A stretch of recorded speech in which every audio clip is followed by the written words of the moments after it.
Salut à tous, j'espère que vous allez bien. Le Barça est de retour déjà, et oui, Barça-Girone, ça se jouera demain à domicile à 16h15. J'avais pas vu ça, je croyais que c'était à 21h, bref, on s'en fout. Voilà, donc on joue, on enchaîne les matchs, on enchaîne aussi les blessures, mais on y va, on va parler de tout ça. C'est parti.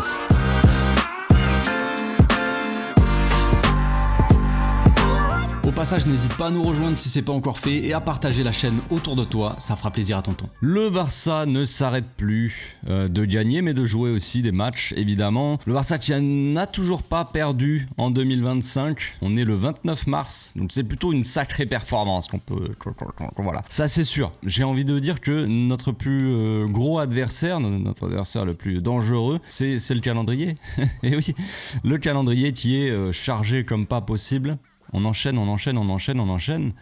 beaucoup trop, comme tout le monde, vous allez me dire, mais là, ce match-là en retard contre Osasuna, c'est encore pire parce qu'il se joue, il est placé comme ça, un retour de trêve, un jeudi comme ça. Il y a même des joueurs qui sont même pas encore revenus de trêve, on met ce match.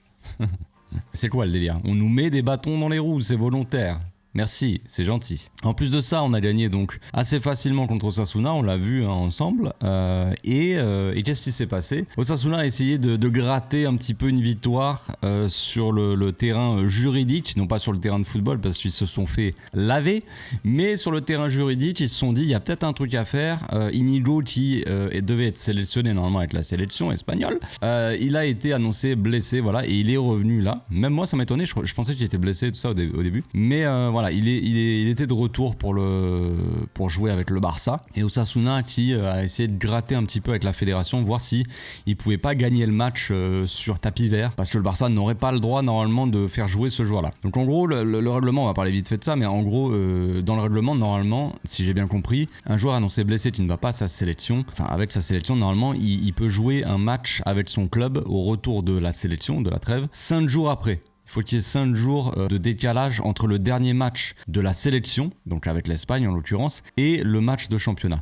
Ce qui n'était pas forcément le cas ici, si je ne m'abuse. Donc c'est pour ça qu'ils ont essayé de gratter un truc par rapport au règlement. Bon, c'est déjà arrivé, hein, on avait vu Vinicius par exemple en début de saison, ou alors la saison dernière, je sais plus, qui avait joué 3 jours après l'équipe du Brésil. Il avait été annoncé blessé, tout ça, comme quoi il pouvait pas être sélectionné, et au final il avait joué juste après avec le Real 3 jours après, donc, et il n'y avait pas eu de problème en soi, donc j'imagine qu'il n'y aura pas de problème, ce serait logique après tout. Donc ce week-end c'est un derby catalan, Barça-Girona, un Girone qui est un petit peu plus dans le mal que la saison dernière. La belle histoire, je dirais pas qu'elle est terminée, mais c'est vrai que c'est beaucoup plus compliqué. La saison dernière ils avaient une belle équipe, tout ça, il y avait quelques joueurs qui étaient assez sympathiques, ils ont vendu pas mal de joueurs, ce qui fait que l'équipe a été un petit peu dépouillée de son talent. Savigno, alors j'ai plus son nom à chaque fois, je le confond avec un autre, mais l'attaquant qui est parti à la Roma, là, l'Ukrainien, je crois bien, qui faisait partie ou qui était le meilleur buteur de Liga, limite, la saison dernière quand même, c'est pas rien. Alex Garcia aussi, qui était le maître à jouer de cette équipe-là au milieu de terrain. Il y avait Eric Garcia aussi, Eric Garcia qui était très très bon, et puis on leur avait pris Roméo. Là, on leur a rendu. Donc, non, ça va. Respectez Auriol, s'il vous plaît. Mais bref, cette équipe de Girone, elle est actuellement 13e de Liga, 34 points dans la besace, alors que on regarde le premier relégable qui est Leganés, ils ont 27 points, donc ça va, il y a quand même un peu d'écart, il y a 7 points d'écart hein, concrètement, mais 7 points d'écart c'est pas énorme en soi. Quand on regarde Girone, voilà, on se dit la saison dernière ils étaient à 2 doigts même jouer la Ligue des Champions cette saison, ils étaient quand même à 2 doigts de faire une sacrée performance quand même en Liga, ils étaient en train de taquiner un petit peu le Real et le Barça, ils nous ont fouetté hein, la saison dernière en plus, et donc on pouvait s'attendre à encore une saison un peu plus sympa. Tu sais, généralement quand une petite équipe monte comme ça, réussit une belle saison, on se dit ils vont pouvoir investir un petit peu et consolider cette équipe, et ça n'a pas été le cas du tout. Pour mieux que vous réalisiez un petit peu la différence entre les deux équipes, je vais vous afficher un petit graphique tout mignon, tout sympathique de Girone, leur saison dernière et cette saison. On voit qu'il y a une grosse différence quand même, surtout en termes de buts et en termes d'attaque. Donc quand on parle d'attaque, on parle du nombre d'attaques, le nombre d'occasions créées, tout ça,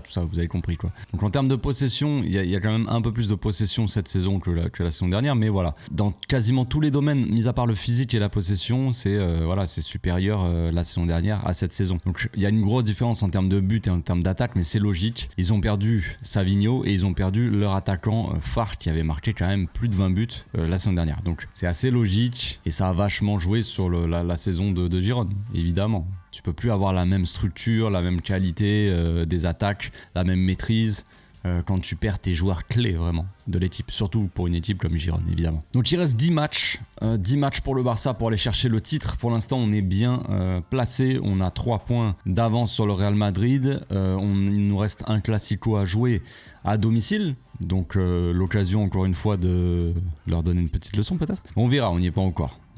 Mais c'est l'occasion aussi de prendre quelques points d'avance aussi par rapport à eux. Sachant que le Real Madrid va jouer contre Leganés ce soir.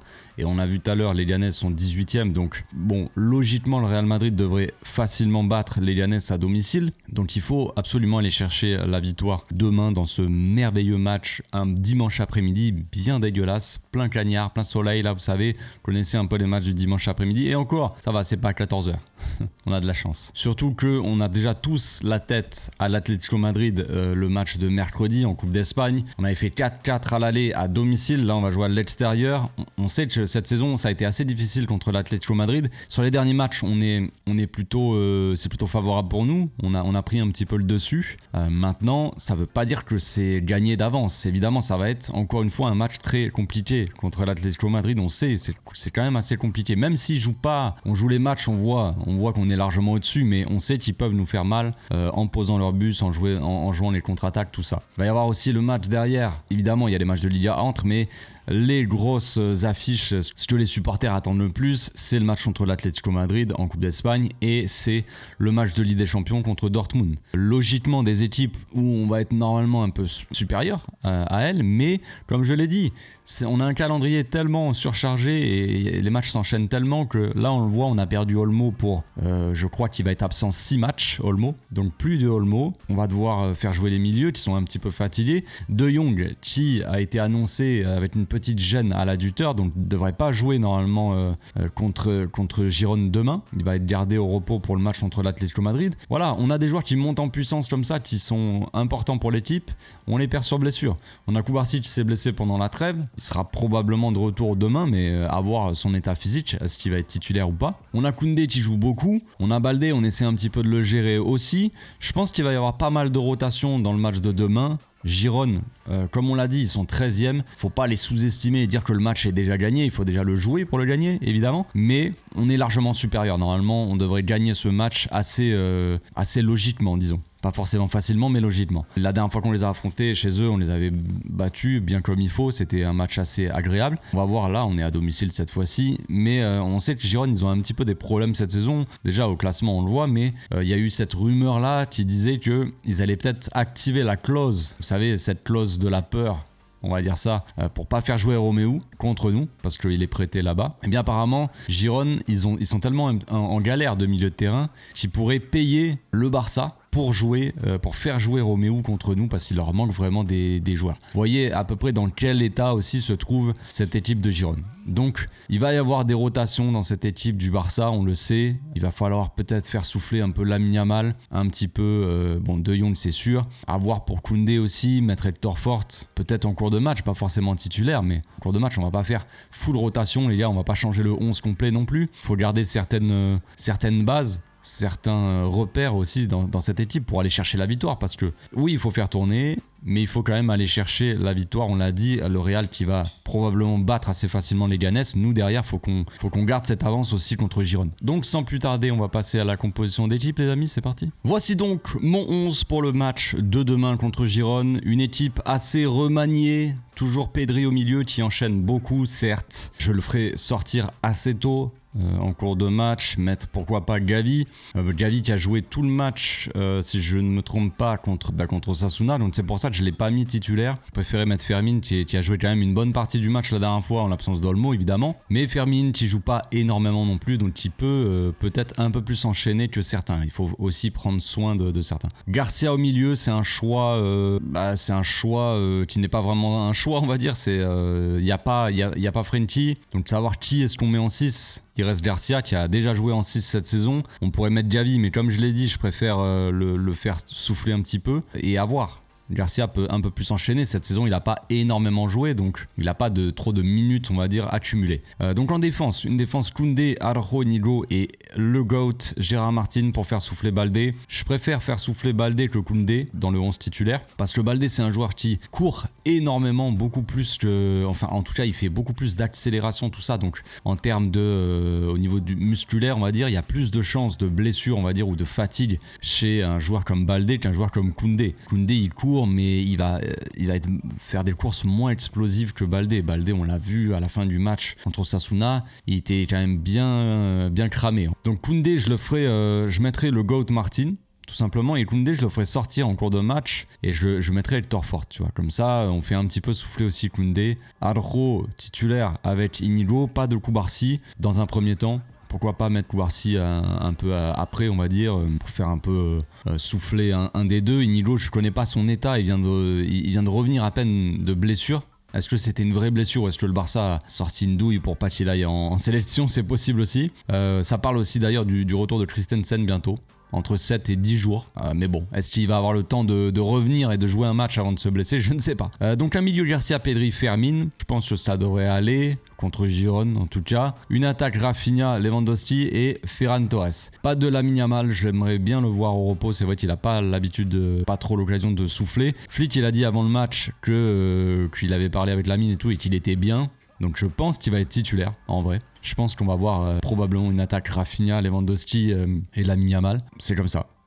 Voilà. Je pense vraiment que Lamine Yamal va être titulaire, mais moi je le mettrai quand même sur le banc. Ferran Torres, il sort d'un bon match la dernière fois. Certes, il a joué un peu plus dans l'axe, il n'était pas forcément ailier. Mais en ce moment, Ferran Torres, il est plutôt bon, donc pourquoi pas le mettre pendant qu'il peut être utile à l'équipe. Et ça permet aussi de faire souffler des joueurs qui sont un peu plus importants, on va dire, à cette équipe pour les prochaines échéances qui vont être très importantes. Donc voilà, en termes d'animation, on va avoir le GOAT, GG Martin qui va probablement monter un petit peu, pas forcément aussi haut que Rafinha évidemment de l'autre côté, mais qui va monter un petit peu. On va avoir Fermin ici qui va venir dans le demi-espace comme presque un second attaquant. On va avoir une équipe assez offensive, je pense, si ça se passe comme ça, évidemment. Ferran Torres qui va être souvent très haut sur le terrain, très axial, qui va limite échanger sa position des fois avec Lewandowski. Un Fermin qui va attaquer les espaces et se proposer, qui va être assez actif, un double pivot, je pense qu'on jouera un petit peu comme ça, et un truc comme ça, un peu asymétrique, vous savez, avec un Koundé toujours un peu plus haut que les autres défenseurs, un GG Martin un peu plus haut que Koundé, mais pas aussi haut que Rafinha.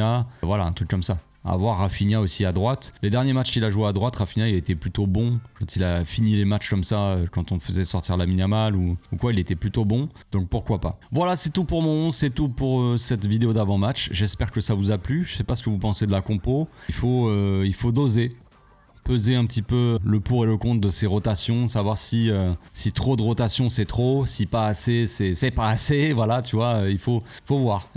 Combien de rotations on s'autorise dans ce match-là, sur ce 11? Est-ce que on fait une rotation de plus de 4 joueurs, plus de 3 joueurs on va dire, voilà, je ne sais pas. De toute façon ce sera à Flick de décider. On aura la réponse demain, on se retrouve demain du coup. Avant le match, 1 heure avant le match pour le live comme d'habitude. On parlera de la composition d'équipe et un peu d'actu, un peu de tout. Un peu de tout et de rien dans une ambiance assez cosy comme d'habitude, vous me connaissez. Donc pour le live et puis ensuite pour le débrief. D'ici là, portez-vous bien, passez un excellent week-end. Ciao.